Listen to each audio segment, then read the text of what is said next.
The KwaZulu-Natal Department of Cooperative Governance and Traditional Affairs has dispatched relief to those entrapped in the snow at Reenan's Pass in the Midlands. Hundreds of commuters are trapped in their vehicles after heavy snow fell over areas around Reenan's Pass from late last night. Cooperative says the Provincial Disaster Management Centre was coordinating multi-sectorial interventions to provide relief and facilitate the clearing of roads where necessary. The severe weather has resulted in the closure of the N3 between Harrismith and Tugela Toll, as well as the R617 between Kokstad and Underberg. Additionally, routes such as the N2 Ingeli and N3 Moy River are under close observation. We urge all our citizens of KwaZulu-Natal to stay at home and to stay away from the roads. As we can see, inclement weather, especially along the N3, along Bergville, Harrismith, and also on the R74 and the R33 between Dundee and Vryheid. The Provincial Disaster Management Centre is on the ground. We are already assisting stranded passengers with food, getting them off the road. And on the developing story, we're now joined by KwaZulu-Natal MEC for Cooperative Governance and Traditional Affairs, Reverend Thulasizwe Buthelezi. A very good evening to you. Thank you so much for your time. The heavy snowfall has unfortunately claimed a life after blanketing the KZN Midlands overnight. What do we know about the individual? Good evening, Paul, and to all the viewers at home. We would really like to extend our condolences as the KZN government to the passenger who lost their life. They were trapped overnight in a taxi traveling from Johannesburg to KZN. And when they tried to get some relief in Maryvale, unfortunately, due to the extreme weather conditions overnight, the passenger unfortunately passed away. We would like to extend in the same vein our heartfelt gratitude to all the rescue teams that have been on the road since last night. We have been able to rescue many stranded passengers.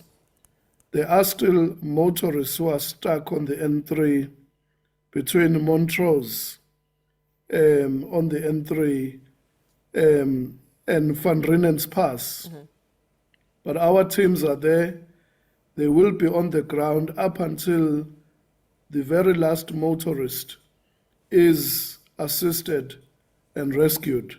We would also like to thank our social partners, the NGOs like Al Imdad Foundation, who have provided hot meals, they've provided blankets, so that those who are stranded begin to get some relief.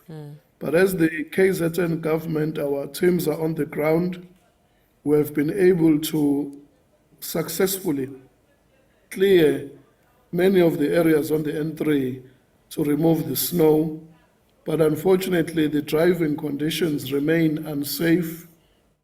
We urge people to stay at home, especially because of the black ice, which makes it very dangerous to drive on the road. With the driving conditions not changing much, we understand that the N3 toll route remained closed between Escourt in KwaZulu-Natal and Harrismith in the Free State because of the severe weather conditions. Is that still the case as you and I speak this evening? Does it still remain closed?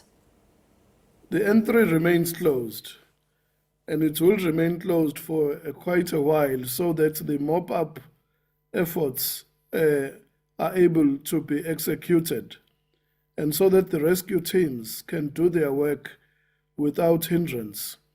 But what becomes of utmost importance is the people at home, for them to cooperate with us, to say stay away from the N3, stay away from any trip between Johannesburg and Durban, because the inclement weather and the driving conditions are still going to be very, very bad for the foreseeable future.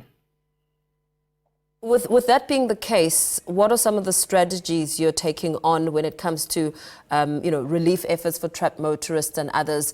And perhaps speaking about your current focus as you speak about the developments and call out for the word of caution for those who are looking to still travel to not do so.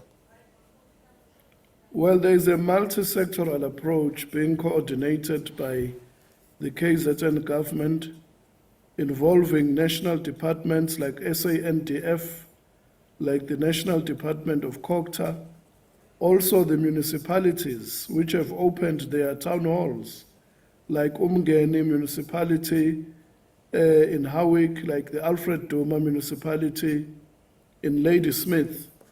Therefore, our focus now is to ensure that all lives that are on the road are able to reach their destinations safely. And our focus is to ensure that the debris and the damage on the road is removed so that life can return to normal. MEC, you speak about the SANDF. Has it already, are boots on the ground? Have we seen movement? Are they there yet assisting? More so as a lot of concerns have also been expressed about safety for those who are still stuck in the snow. Well, as we speak now, Paul, the Minister of Cooperative, Mr. Velenkosini Hlabisa, is holding an emergency meeting with all national departments so that our approach is coordinated. And I'm sure that by tomorrow, we would be able to hear from the Minister what additional resources they are going to put on the ground so that we return the situation to normal, and so that our people, feel safe and go back to their normal lives again. So what other disruptions has the heavy snow resulted in? I would imagine that essential services in some communities may be affected. Well, the major disruption has been the electricity.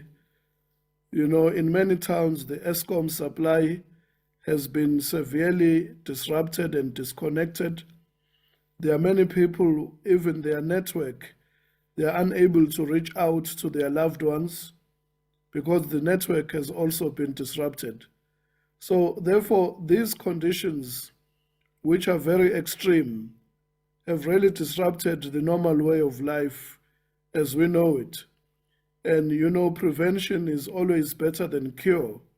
We urge our people to be safe, to stay indoors, so that we can begin the work of repairing all the infrastructure that has been disrupted, and so that normal operations can resume.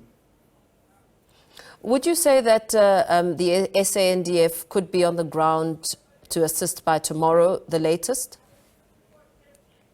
Well, I'm sure that SANDF, because as early as this morning, they were contacted, and many other government agencies, such as the Road Traffic Inspectorate, such as the Red Cross, which are the social partners, such as SANRAL, all government agencies are on standby to put in their collective effort to ensure that our people are rescued, to ensure that our people on the road, those who are stranded, are able to reach the comfort of their homes.